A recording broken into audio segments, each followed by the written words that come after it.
श्री शिवाय नमस्तुभ्यम।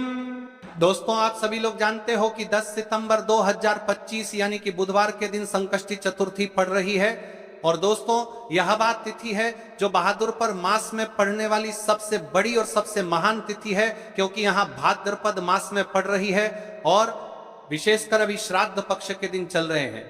शिव महापुराण की कथा में बताया गया है कि यदि अगर मौका लग जाए और भाद्रपद मास में पड़ने वाली संकष्टी चतुर्थी पड़ जाए तो यदि इस दिन आपने 3 हल्दी की तुलसी पत्ती वाला उपाय आपको अवश्य करना चाहिए। इन्हां दोनों का संयोग बहुत ही काम आता है, इसलिए आपको इस दिन ये 3 तुलसी पत्ते वाला उपाय तो अवश्य ही करना चाहिए। पूरे वर्ष में केवल एक बार ही ऐसा आपको मौका मिलता है। और दोस्तों, आप सभी लोग जानते हो कि यदि बुधवार का कोई सबसे बड़ा उपाय है तो वह मात्र केवल 3 तुलसी पत्ते वाला उपाय है। 10 सितंबर 2025 बुधवार, भाद्रपद मास की संकष्टी चतुर्थी। और इस संकष्टी चतुर्थी ये 3 हल्दी वाली तुलसी पत्ती वाला उपाय, ये कोई मामूली अनुष्ठान नहीं, ये एक ऐसा सरल परंतु शक्तिशाली उपाय है जिसका असर पूरे घर पर, पूरे परिवार पर पड़ता है। अगर आज तक आपने या आपके घर के किसी सदस्य ने इसे नहीं किया तो याद रखो, आपके पास एक आखिरी बड़ा अवसर है, इसे बिल्कुल मत छोड़ना। यदि आज तक आपने इस उपाय को किया ही ना हो तो महाराज, इस दिन आपके पास एक आखिरी मौका है। देखा गया है जो मनोकामना बड़े बड़े पूजा पाठ अनुष्ठान से पूर्ण नहीं होती, वह इस उपाय को करने से पूर्ण हो जाती है। इसलिए पूरे घर परिवार में से यदि आपके घर में कोई ऐसा सदस्य है जो अपनी मनोकामना के लिए इस उपाय को करना चाहता है तो वह भी कर सकता है। यदि आपके जीवन में बहुत ज्यादा दुख कष्ट चल रहे हैं और आपको उसका कारण भी नहीं पता है कि समस्या क्या है, किस वजह से आखिर ऐसा हो रहा है, तो महाराज इस दिन हल्दी की तुलसी पत्ती वाले उपाय को करने से आपकी वह सारी समस्या समाप्त हो जाती है। यदि इस 3 तुलसी पत्ती वाले उपाय को किसी विशेष दिन पर किया जाए तो महाराज जी हमें उसका फल भी प्राप्त होता है। अब कई सारे लोग बोलेंगे कि महाराज जी इस उपाय 3 हल्दी की तुलसी पत्ती वाले उपाय को करने से आखिर क्या होगा। तो देखिए महाराज जी, तुलसी का पत्ता भगवान श्री हरि विष्णु को अत्यंत प्रिय है और भगवान विष्णु को हल्दी भी प्रिय है।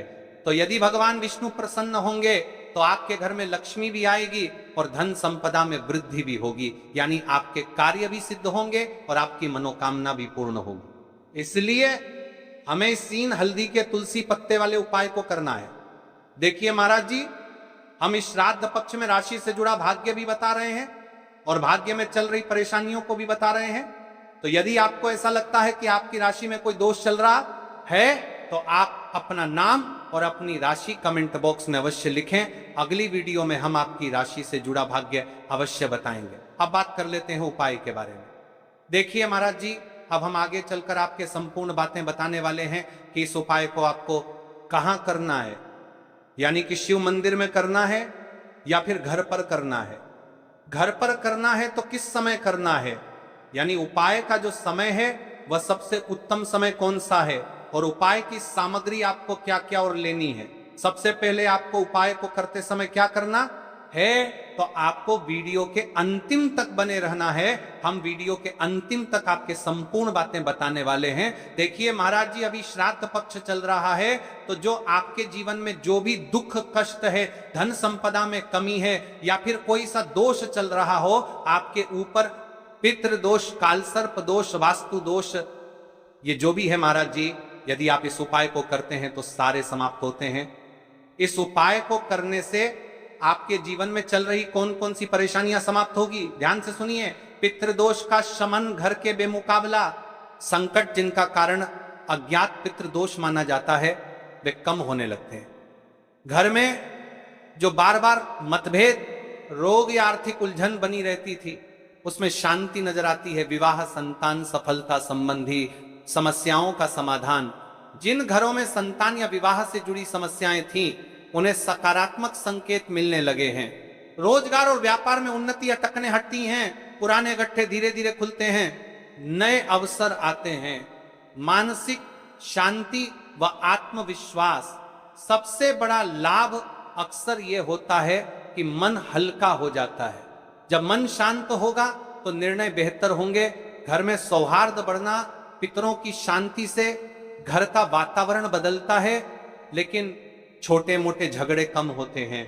रक्षा एवं आशीर्वाद, अनेक लोगों ने बताया कि संकट के समय अचानक कोई सहायता मिली, वह पितृ आशीर्वाद की अनुभूति होती है। ये सारी चीजें चमत्कार की तरह नहीं आती अगर व्यक्ति अपने कर्म नहीं बदलता, पर यह उपाय मन भाव और कार्य को एक नई दिशा देता है और उसी दिशा से बाहरी परिणाम स्थायी बनते हैं। अब बात करते हैं कि इस उपाय को किस समय करना चाहिए। देखिए महाराज जी, इस उपाय को करने के 2 समय बताए गए हैं, सुबह का समय, प्रदोष काल का समय।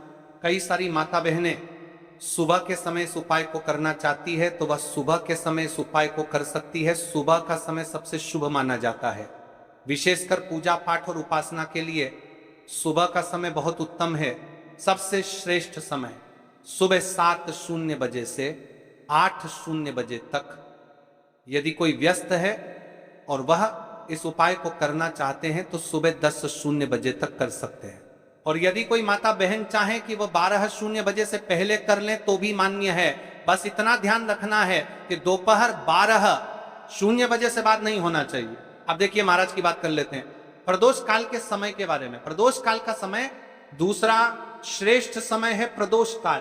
प्रदोष काल का अर्थ है संध्या के समय का वो विशेष मुहूर्त, सबसे श्रेष्ठ समय शाम 5:00 बजे से 6:00 बजे तक। यदि इस समय न हो पाए तो रात 8:00 बजे तक कर सकते हैं, लेकिन याद रखिए 8:00 बजे के बाद यह उपाय न करें। अब कई सारे लोग कमेंट करके हमसे ही समय पूछने लगते हैं कि महाराज जी आप ही बता दीजिए सबसे उत्तम समय कौन सा है, कौन सा समय चुने। यदि आप प्रदोष काल में करें तो दीपक साथ ले जाएं, यदि आप सुबह करें तो गंगा जल साथ रखें। दोनों समय पर भगवान विष्णु प्रसन्न होते हैं, आप किसी भी समय कीजिए। अब देखिए बात कर लेते हैं इस उपाय की सामग्री के बारे में कि इस उपाय के लिए आपको क्या क्या सामग्री चाहिए। 3 तुलसी पत्तियां ताजी हो तो उत्तम। यदि एकादशी का दिन है तो तुलसी नहीं तोड़नी चाहिए। ऐसे में घर में रखी सूखी तुलसी पत्तियां भी उपयोग में ली जा सकती हैं। यदि आपके घर में तुलसी का पौधा नहीं है तो आप किसी पड़ोसी या परिचित से ले सकते हैं। देखिए भगवान विष्णु को हल्दी अत्यंत प्रिय है, तो अब हमें हल्दी लेना है। 1 चुटकी हल्दी, रसोई घर की हल्दी चलेगी, शुद्ध हल्दी का प्रयोग करें। अब इस उपाय को करने के साथ में हमें एक दीपक भी लेना है महाराज जी, ठीक है। एक दीपक, लंबी बत्ती का दीपक। प्रदोष काल में करने पर दीपक अवश्य जलाएं। थोड़ा सा गंगाजल सुबह के समय करने पर गंगाजल का उपयोग करें। भगवान विष्णु की प्रतिमा या चित्र, भगवान विष्णु, श्री राम या श्री कृष्ण की प्रतिमा रखें। अब हम इस उपाय की पूरी विधि विस्तार से समझते हैं। शुद्धि और प्रारंभिक प्रार्थना। सबसे पहले आप स्नान कर लें या कम से कम हाथ मुंह धो लें, स्वच्छ वस्त्र पहने और पूजा स्थान को साफ करें। भगवान विष्णु की प्रतिमा के सामने आसन बिछाएं। तुलसी से प्रार्थना करके 3 पत्तियां लेना। हे माता तुलसी, मेरे जीवन में अनेक कष्ट हैं, मैं आपसे विनम्रता पूर्वक 3 पत्तियां ले रहा रही हूं, कृपया मेरी मनोकामनाएं पूर्ण हो। आप 3 तुलसी पत्तियां तोड़ लें, हल्दी लगाना। अब उन 3 पत्तियों में से 2 पत्तियों पर हल्दी की छोटी छोटी बिंदी लगाएं। यह आपको क्या करते हैं, बिंदी शुभता का प्रतीक है। ऐसा करने से पत्तियां और भी पवित्र हो जाती हैं। दीपक या गंगा जल का प्रयोग। यदि आप प्रदोष काल में हैं, दीपक जलाएं। यदि आप सुबह कर रहे हैं, गंगा जल का स्पर्श करें। 2 तुलसी पत्तियां अर्पण करना। जिन 2 पत्तियों पर हल्दी लगी है उन्हें भगवान विष्णु की प्रतिमा के सामने अर्पित करें और कहे, हे श्री हरि, मैं आपको ये तुलसी पत्तियां अर्पित करती हूं, कृपया मेरी मनोकामनाएं पूर्ण करें, मेरे कष्ट दूर करें, मेरे परिवार में सुख शांति लाए। नमो नारायणाय। अब अपनी समस्या या मनोकामना स्पष्ट रूप से बोलें। जैसे, मेरे घर में कलह है, कृपा कर इसे दूर करें, मेरे बच्चों को शिक्षा में सफलता मिले, मेरे घर में धन की कमी दूर हो। तीसरी तुलसी पत्ती का प्रयोग। अब बची हुई तीसरी पत्ती को आप घर के किसी शुभ स्थान पर रख दें, जैसे घर का मंदिर, धन स्थान, तिजोरी, अलमारी या घर का पवित्र स्थान। यह पत्ती आपके घर में समृद्धि और शुभता का प्रतीक बनेगी। अंत में भगवान विष्णु से प्रार्थना करें, हे विष्णु भगवान, आपने ये छोटी सी भक्ति स्वीकार की, कृपा कर मेरे जीवन में शांति और सुख प्रदान करें। फिर तुलसी माता को धन्यवाद दें। मंत्र जाप उपाय करते समय आप सरल मंत्र जप सकते हैं। नमो नारायणाय 11 बार या श्री विष्णवे नमः 21 बार उपाय करने के बाद का फल। अब देखिए महाराज जी, इस उपाय का फल क्या होता है? घर में शांति बनी रहती है, धन की वृद्धि और आर्थिक स्थिरता आती है, मनोकामनाएं धीरे धीरे पूर्ण होती हैं, परिवार में प्रेम और सौहार्द बढ़ता है, रोग और बाधाएं दूर होती हैं। तो भाइयों और माताओं, यथा 3 तुलसी पत्तियों और हल्दी का उपाय। यह उपाय छोटा है, सरल है, लेकिन इसमें अपार शक्ति छुपी हुई है। श्रद्धा और विश्वास से इसे करें, भगवान विष्णु और तुलसी माता अवश्य प्रसन्न होंगे। तो देखिए महाराज, अब हम बात कर लेते हैं एक दूसरे विशेष उपाय के बारे में। यदि आपके जीवन में धन संपदा में कमी है या धन संबंधित परेशानी है, तो आपको इस तुलसी की लकड़ी दीपक वाले उपाय को संकष्टी चतुर्थी के दिन अवश्य करना चाहिए। तुलसी की लकड़ी का दीपक, 11 चावल के दाने और 1 चुटकी हल्दी। तो सबसे पहले आपको हम दीपक के बारे में बताते हैं। तुलसी की लकड़ी का दीपक, तुलसी माता का वर्णन शास्त्रों में अत्यंत पवित्र माना गया है। तुलसी के बिना कोई भी पूजन अधूरा है। यद्यपि शिव जी को तुलसी अर्पित नहीं थी, परंतु तुलसी की लकड़ी का उपयोग जब दीपक के रूप में किया जाता है तो यह विशेष ऊर्जा उत्पन्न करती है। यह दीपक भक्त की मनोकामना पूरी करने में सहायक होता है। अब देखिए महाराज जी, 11 चावल के दाने का महत्व जानिए। चावल शुद्धता और समर्पण का प्रतीक है। हर दाना अखंडता और पूर्णता का द्योतक है। 11 अंक स्वयं में शक्तिशाली है। यह एकता और आध्यात्मिक जागृति का प्रतिनिधित्व करता है। जब 11 चावल शिवलिंग पर अर्पित किए जाते हैं तो यह 11 इंद्रियों का नियंत्रण और शुद्धिकरण करता है। 1 चुटकी हल्दी, 1 चुटकी हल्दी, हल्दी मां भगवती का प्रिय है और यह सौभाग्य, आयुर्वेद और पवित्रता का प्रतीक है। शास्त्रों में कहा गया है कि जहां हल्दी का प्रयोग होता है वहां मां लक्ष्मी का वास होता है। इसलिए जब इस हल्दी का प्रयोग शिव मंदिर में किया जाता है तो यह शिव शक्ति और लक्ष्मी दोनों की कृपा प्रदान करता है। कई सारे लोग प्रश्न करेंगे कि महाराज जी, ना ही शिव जी को तुलसी समर्पित कर सकते हैं और ना ही इस उपाय को किया जाता है। तो देखिए, इस उपाय को आपको शिव मंदिर की चौखट पर करना है। यह जो दीपक हम प्रज्वलित करेंगे, यह शिव मंदिर की चौखट पर करेंगे। तुलसी का संबंध आध्यात्मिक शांति, मानसिक स्थिरता और रोग नाश से है। जब तुलसी की लकड़ी का दीपक जलता है तो घर या मंदिर के आसपास की नकारात्मकता तुरंत दूर हो जाती है। तो देखिए महाराज जी, आपको इस तुलसी की लकड़ी के दीपक के बारे में हम आपको सबसे पहले बताते हैं। हालांकि आपके तीनों उपाय को साथ में ही करना है, लेकिन सबसे पहले और प्रथम तुलसी की लकड़ी का दीपक। तो देखिए, तुलसी की लकड़ी प्राप्त करना, यदि घर में तुलसी का पौधा है तो उसकी पास की नरम लकड़ी लेनी है। यदि घर में तुलसी का पौधा नहीं है तो बाजार से भी तुलसी की लकड़ी खरीदी जा सकती है। कई सारे घरों में तुलसी का वृक्ष नहीं होता है तो आप ये भी कर सकते हैं, ध्यान रहे। यदि आप किसी और के घर से ले रहे हैं तो उसे दक्षिणा अवश्य दें। बिना दक्षिणा के तुलसी लेना अशुभ माना जाता है। लकड़ी को तैयार करना, तुलसी की लकड़ी को छोटे टुकड़े में काटकर उसकी बत्ती बनानी है। उस बत्ती पर कपास रुई लपेटना है ताकि वह दीपक में ठीक से जल सके। अब यहाँ पर महाराज जी, कई सारे लोग प्रश्न करते हैं, हमें आटे का लेना है या फिर हमें दीपक मिट्टी का लेना है? तो देखिए, आपको मिट्टी का दीपक का प्रयोग करना है, क्योंकि हम तुलसी के लकड़ी के दीपक वाला उपाय कर रहे हैं। ठीक है, दीपक केवल मिट्टी का होना चाहिए। पीतल, कांसे या किसी और धातु का दीपक इस उपाय में उपयोग नहीं करना। मिट्टी का दीपक धरती तत्व का प्रतिनिधित्व करता है और यह शिव पूजन में सबसे उत्तम माना जाता है। अब देखिए महाराज जी, हमें तेल का किस प्रकार प्रयोग करना है? तो देखिए, तेल का प्रयोग इस दीपक में तिल का तेल या घी का प्रयोग करें। तेल पापों का नाश करता है और घी समृद्धि व शांति का वास कराता है। अब कई सारे लोग प्रश्न करते हैं कि महाराज जी, आपने हमें यह तो बताया ही नहीं कि कितने दीपक का उपाय करना है, आखिर दीपक कितने बने हैं। तो देखिए, कितने दीपक जलाने चाहिए। यदि समस्या बहुत बड़ी है, जीवन में गहरा संकट है, तो 5 दीपक जलाने चाहिए। यदि सामान्य कामना है तो 1 दीपक भी पर्याप्त है।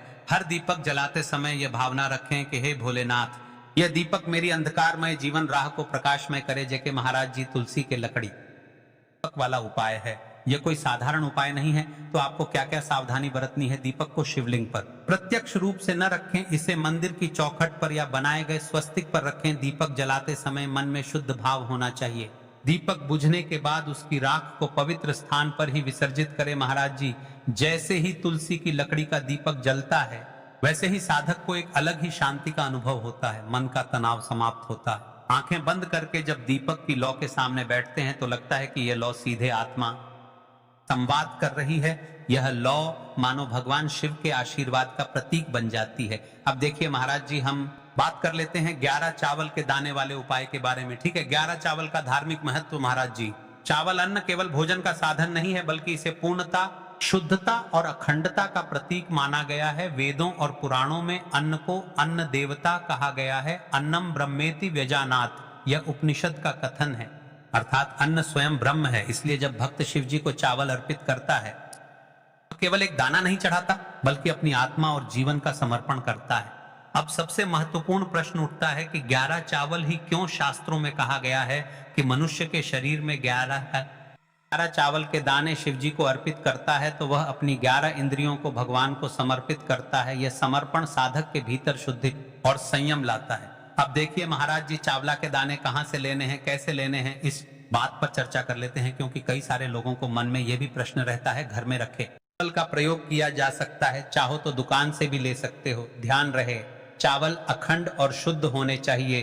टूटे हुए दाने अशुभ माने जाते हैं। 11 दानों को अलग करके एक छोटे डिब्बे या पुड़िया में सुरक्षित रखना है। चावल अर्पण की विधि। अब सुनिए महाराज जी, 11 चावल के दानों का प्रयोग कैसे करना है। अब देखिए महाराज जी, जैसे ही आपके चावल के दाने आप एक पुड़िया में रख लेते हैं, अब आपको शिव मंदिर में जाकर के इस उपाय को करना है। तो देखिए, आप एकदम स्वच्छ जल से नाहट होकर के शिव मंदिर पहुंचे और इस उपाय को करना है।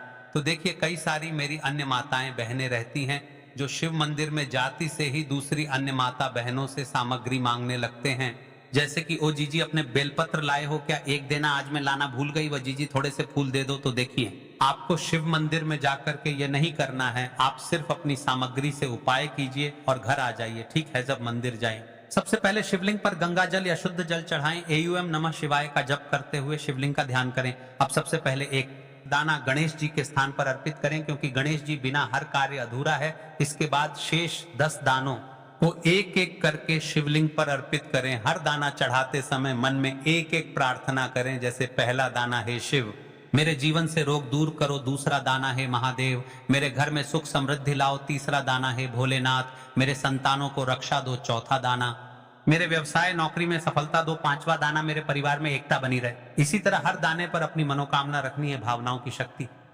जी, ये ध्यान रखना बहुत जरूरी है कि चावल अर्पण करते समय मन शुद्ध होना चाहिए। अगर चावल चढ़ाते समय मन में संदेह होगा तो उपाय फल नहीं देगा, लेकिन यदि दानों को अर्पित करते समय हृदय से प्रार्थना होगी तो भगवान शिव तुरंत सुनेंगे। चावल का आध्यात्मिक प्रभाव। चावल का रंग सफेद है, यह शांति और पवित्रता का प्रतीक है। जब सफेद चावल शिवलिंग पर चढ़ाए जाते हैं तो यह साधक के जीवन से अज्ञान और अशांति को मिटाकर ज्ञान और सुख प्रदान करता है। 11 दाने सामूहिक रूप से पूर्णता का भाव लाते हैं। प्रत्येक चढ़ाते समय यह मंत्र बोल सकते हैं, ओम त्र्यंबकम यजामहे सुगंधिम पुष्टिवर्धनम उर्वारुकमिव बंधनान मृत्योर्मुक्षीय मामृतात्, या केवल ओम नमः शिवाय का जाप भी पर्याप्त है। उपाय करते समय अनुभव, जब भक्त एक एक चावल का दाना अर्पित करता है तो वह अनुभव करता है कि उसका हर बोझ, हर कष्ट शिवजी को सौंप रहा है। हर दाना एक प्रतीक है दुख का बोझ हटाने का और सुख का द्वार खोलने